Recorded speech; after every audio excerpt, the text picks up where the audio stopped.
नहीं, आज बहुत खुश लग रही है मेरी बच्ची। ये सूरज और नदी तो तू बचपन से देख रही, आज इसमें क्या नया दिख गया तुझे?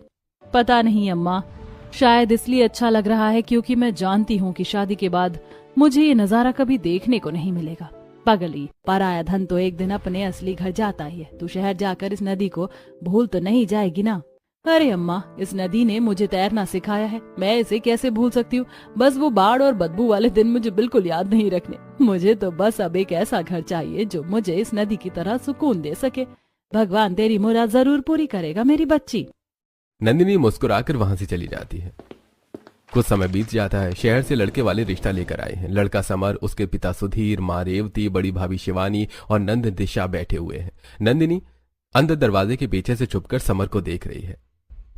देखिए सुमित्रा जी, हमारा शहर में खुद का पक्का मकान है, 2 मंजिला घर है एकदम, और समर का अपना खुद का छोटा सा बिजनेस भी है। भगवान का दिया सब कुछ है हमारे पास। अरे रेवती जी, ये तो बहुत ही अच्छी बात है। हमारी नंदनी तो बचपन से ही शहर में बसने के सपने देखती है। एग्जैक्टली आंटी, शहर की लाइफस्टाइल तो बिल्कुल अलग होती है ना। वहाँ गांव जैसा कीचड़ वीचड़ नहीं होता। हर चीज एकदम अच्छी होती है।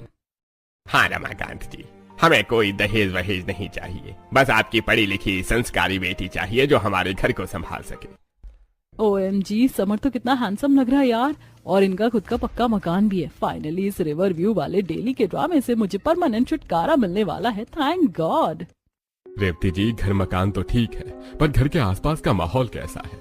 मतलब कोई शोर शराबा या गंदगी को तो नहीं है ना? हमारी बच्ची यहाँ खुले माहौल में पली बड़ी है। ये सवाल सुनते ही सभी घबरा जाते हैं। अरे माहौल तो एकदम फर्स्ट क्लास है भाई साहब। अंकल, घर के आसपास तो एकदम नेचर वाली वाइब है, बहुत ही शांत और एकदम खुली हवा आती है। अरे बिल्कुल, हमने घर लिया ही ऐसी जगह है जहाँ एकदम ताजी हवा मिले। आप बिल्कुल फिक्र मत कीजिए। वाह, ये तो सोने पे सुहागा हो गया जी। पक्का मकान और ताजी हवा, हमारी बच्ची तो वहाँ राज करेगी। वाह, पक्का घर और नेचर वाली वाइब, मतलब मेरा ससुराल किसी रिजॉर्ट जैसा होने वाला है। दोनों परिवारों की रजामंदी के बाद मिठाई खिलाकर रिश्ता पक्का कर दिया जाता है। कुछ समय बीत जाता है। नंदिनी अपनी सहेलियों काव्या और श्रुति के साथ शादी की शॉपिंग कर रही है। यार काव्या, ये कलर ना मुझ पर बहुत सूट करेगा। आखिर शहर के अच्छे इलाके की बहू बनने जा रही हूँ, मेरा रॉब भी तो एकदम क्लासिक होना चाहिए ना।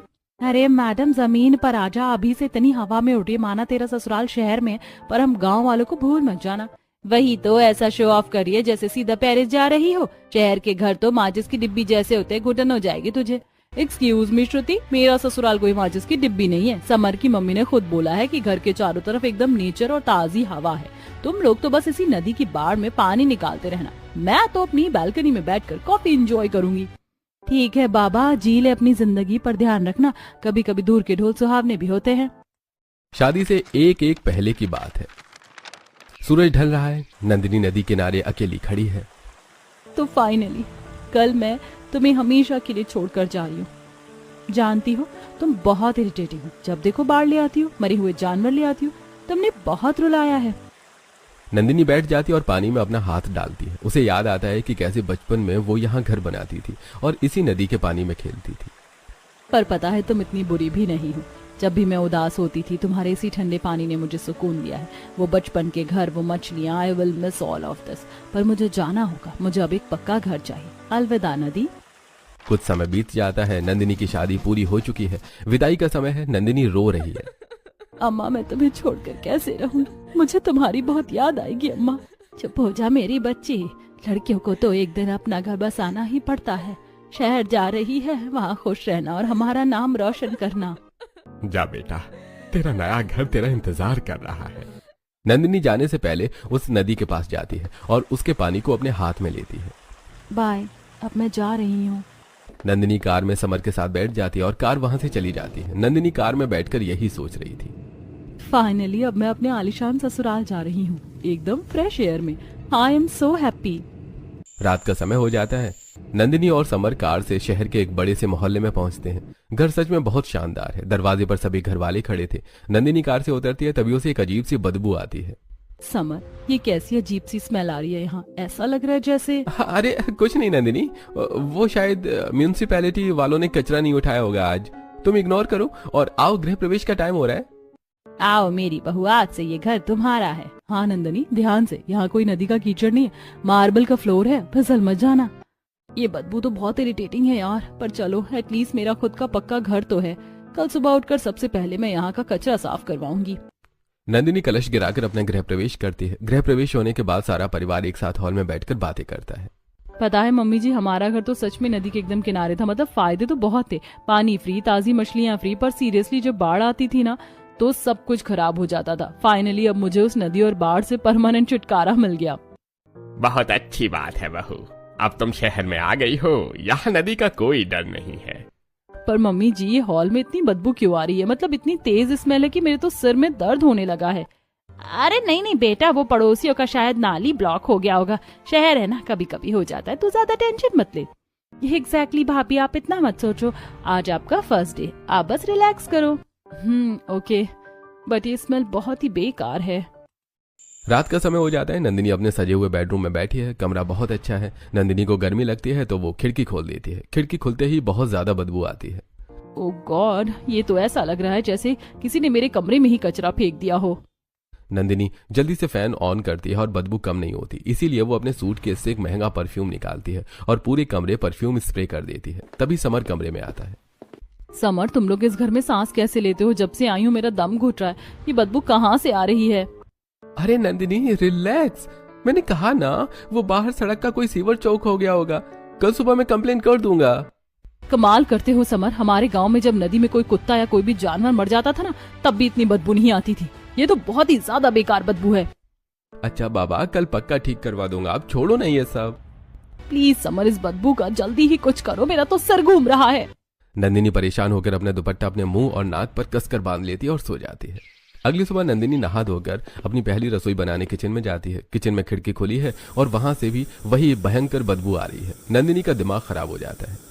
भाभी, आप लोग यहाँ किचन में खड़े कैसे रहते हो? ये बदबू तो मेरे खाने में भी जा रही होगी, प्लीज ये खिड़की बंद कर दो यार। अरे नंदिनी, तुम तो यार बात का बतंगड़ बना रही हो। शहर है, सीवर लाइन कभी कभी खराब हो जाती, इतनी सी स्मेल तो आती ही रहती है, एडजस्ट कर लो ना थोड़ा।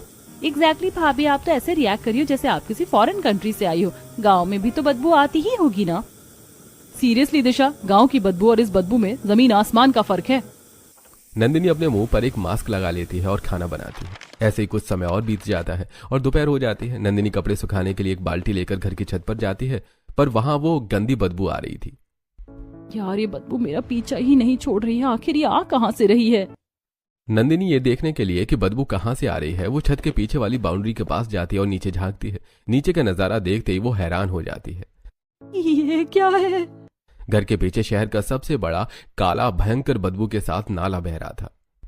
ओ माय गॉड, मेरा तो महा पोपट हो गया। ये लोग मुझे नदी किनारे से उठाकर इस शहर के गटर में ले आए। इन्होंने मुझसे इतना बड़ा झूठ बोला। मेरा पक्का मकान, मेरा नेचर वाले घर का सपना सब खत्म हो गया। नंदिनी शौक और गुस्से में छत से भागते हुए नीचे हॉल में हॉल में रेवती, सुधीर, समर, शिवानी और दिशा बैठे होते हैं। नंदिनी बहुत गुस्से में थी। क्या मजाक चल रहा है इस घर में? आप लोगों ने मुझसे इतना बड़ा झूठ क्यों बोला? घर के पीछे वो जो इतना बड़ा शहर का गटर बह रहा है, ये बात आप लोगों ने मेरे बाबूजी से क्यों छुपाई? अरे बहू शांत हो जाओ, वो नाला। शांत कैसे हो जाऊं पापा जी? ये कोई छोटी बात है? मैंने आपसे पूछा था कि घर के आसपास का माहौल कैसा है। आपने कहा था नेचर वाली वाइब है। ये नेचर है? सड़े हुए कूड़े, बदबू। मुझे माफ कर दे बेटी, हमने तुझसे झूठ बोला था, पर हमारी भी मजबूरी थी। अगर हम तुझे सच बता देते तो इस घर में तू शादी करके नहीं आती। मेरे बेटे की उम्र निकल रही थी, उसके लिए कोई भी रिश्ता पक्का नहीं हो रहा था। सभी नाले का नाम सुनकर अपनी बेटी का रिश्ता नहीं कर रहे थे। नंदिनी, सच तो यही है कि नाले की वजह से मेरी शादी के कई रिश्ते टूट चुके थे। कोई भी लड़की इस बदबू में रहने को तैयार नहीं थी, इसलिए हमें झूठ बोलना पड़ा।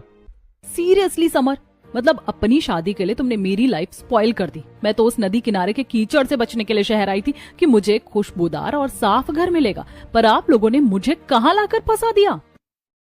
अरे अब आ गई हो तो एडजस्ट करो ना नंदिनी, हम भी तो रह रहे हैं। ये शहर है, कोई तुम्हारा गांव का रिजॉर्ट नहीं है।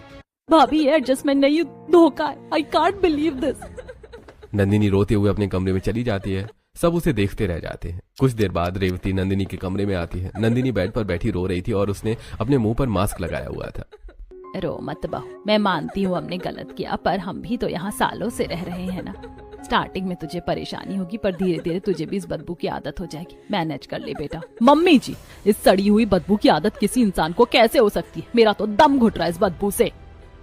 रेवती कमरे से बाहर चली जाती है। रात का समय हो जाता है। नंदिनी कमरे में अकेली है। वो रोते हुए अपनी माँ को फोन करती है। अम्मा, मेरे साथ बहुत बड़ा चीट हुआ है अम्मा। इनके घर के ठीक पीछे शहर का सबसे गंदा नाला बह रहा है। इतनी सड़ी हुई बदबू है कि मुझे पल पल में उल्टी आ रही है। अम्मा, मैं यहाँ एक दिन भी नहीं रह सकती, मैं कल ही वापस आ रही हूँ। अरे मोरी मैया, ये क्या बोल रही है नंदिनी? नाला? पर तू वापस मत आना बिटिया। क्यों अम्मा? मैं इस गटर में कैसे रहूंगी? बेटिया, तेरी शादी हो गई अब। अगर तू दूसरे ही दिन मायके लौट आएगी तो गाँव वाले क्या कहेंगे? समाज में हमारी नाक कट जाएगी कि बेटी ससुराल छोड़ कर आ गई। सब बातें बनाएंगे। तुझे पता है ना कि गांव के लोग कैसे, जो भी है वही एडजस्ट कर ले मेरी बच्ची। भगवान के लिए वापस मत आना। सुमित्रा फोन काट देती है। Great, just great. समाज के डर से मैं अपने ही घर नहीं जा सकती। ये तो मेरी मजबूरी बन गई। अब मुझे अपनी पूरी लाइफ इसी नरक पे काटनी पड़ेगी। गॉड, ये मैंने क्या कर दिया। अगले दिन घर के हॉल में मुंह दिखाई की रस्म चल रही है। आस पड़ोस की औरतें आई हैं। नंदिनी बहुत सुंदर साड़ी पहने बैठी है। उसने अपने मुंह पर एक मास्क लगाया हुआ है। अरे रेवती जी, आपकी बहू को क्या हो गया? ये घर के अंदर मास्क लगाकर क्यों बैठी है? कोई कोरोना वायरस की पेशेंट ले आई हो क्या? अरे आंटी, भाभी को कोरोना नहीं, एक्चुअली ना भाभी को हमारे शहर की हवा अच्छी नहीं लग रही है। वो क्या है ना, गांव से आई है तो ये नाले की खुशबू बर्दाश्त नहीं हो रही। बिल्कुल बेचारी नदी से उठकर सीधे नाले में आ गिरी। अरे बहू, ये ना करे, 2 दिन के अभी न्यू न्यू आई है ना, 2-4 दिन में ये गंदगी और बदबू की ऐसी आदत हो जाएगी कि ये मास्क खुद ही उतार फेंकेगी। हम भी तो रह रहे हैं ना। ये लोग मेरे दर्द का मजाक उड़ा रहे हैं। मैंने क्या सपने देखे थे और मैं किन जाहिलों के बीच आ गई हूँ। मेरा तो जीना हराम हो जाएगा यहाँ। समर दूर खड़ा ये सब देख रहा था। उसे नंदिनी पर तरस आ रहा था। नंदिनी बहुत दुखी है। आज रात मुझे कुछ स्पेशल करना होगा ताकि उसका मूड थोड़ा ठीक हो सके।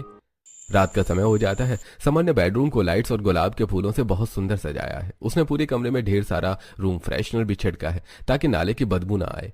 नंदिनी कमरे में आती है और सरप्राइज देखकर थोड़ी खुश होती है। सरप्राइज!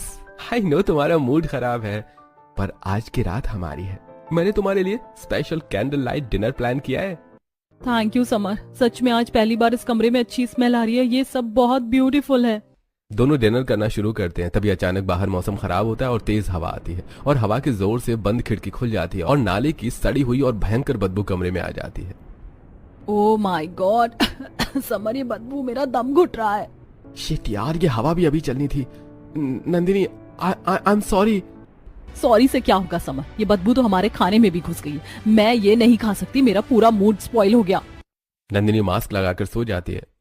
वो सोते सोते मन में सोच रही थी, हे भगवान, ये क्या मजाक है मेरी लाइफ के साथ। आए के जा नहीं सकती, यहाँ सांस ले नहीं सकती। मैं तो इस बदबू के जेल में उम्र कैद काट रही हूँ। ये कैसा ससुराल दिया तूने मुझे। अगले दिन सुबह नंदिनी की गांव वाली सहेलियां काव्या और श्रुति उसे सरप्राइज देने के लिए शहर के घर पहुंचती हैं। जैसे वो दोनों मोहल्ले में एंटर करती हैं, नाली की बदबू से उनकी हालत खराब हो जाती है। नंदिनी उन्हें देखकर खुश हो जाती है। ओह माय गॉड नंदिनी, ये क्या है? हम तो मर जाएंगे इस बदबू में। ये तो हमारे गांव के मरे हुए जानवर से भी लाख गुना गंदी बदबू है यार।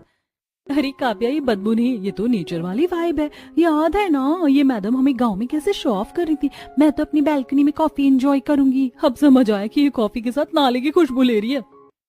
अरे तुम लोग प्लीज चुप रहो ना। वो बस सीवर लाइन खराब है। अरे मैडम, हम देख कर आए, सीवर लाइन नहीं, पूरा का पूरा शहर का गटर बह रहा है तुम्हारे घर के पीछे।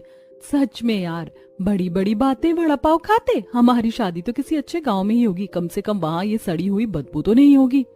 आज मेरी सहेलियों ने भी मेरी औकात दिखा दी। ये नाला सिर्फ बदबू नहीं दे रहा, ये मेरी इज्जत भी उड़ा रहा है। मैं ये सब और नहीं सह सकती, मुझे कुछ तो करना ही पड़ेगा।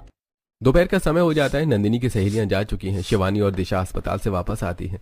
शिवानी के एक हाथ में दवाइयां और एक लंबा सा बिल है। वो दोनों खांस रही हैं। नंदिनी हॉल में झाड़ू लगा रही थी। भाभी, आप दोनों फिर से डॉक्टर के पास गई थी। ये दवाइयों का बिल तो बहुत लंबा लग रहा है। हाँ तो क्या करूं, ये नाले के मच्छरों और जहरीली गैस ने तो हमारा इम्यून सिस्टम ही डिस्ट्रॉय कर दिया। पिछले महीने भी 10,000 का बिल आया था, इस बार भी 12,000 लग गए। सीरियसली यार, ये डस्ट और स्मेल की वजह से मुझे अस्थमा हो गया। मेरा पूरा पॉकेट मनी तो ये इनहेलर और एंटीबायोटिक्स में चला जाता है। तो भाभी, आप लोग खुद सोचे ना, आप लोग यहाँ क्यों रह रहे हैं? लाखों रुपए तो आप लोग इन दवाइयों में वेस्ट कर रहे हो। ये तो कोई स्मार्ट इन्वेस्टमेंट नहीं हुई ना। इससे बेटर है हम ये घर बेचकर कहीं और शिफ्ट हो जाएं। अरे बहू, तो हर बात में अपना ये लॉजिक मत लगाया कर। हैं? घर बेचना और नया लेना कोई बच्चों का खेल है क्या? जो चल रहा है उसे मैनेज कर।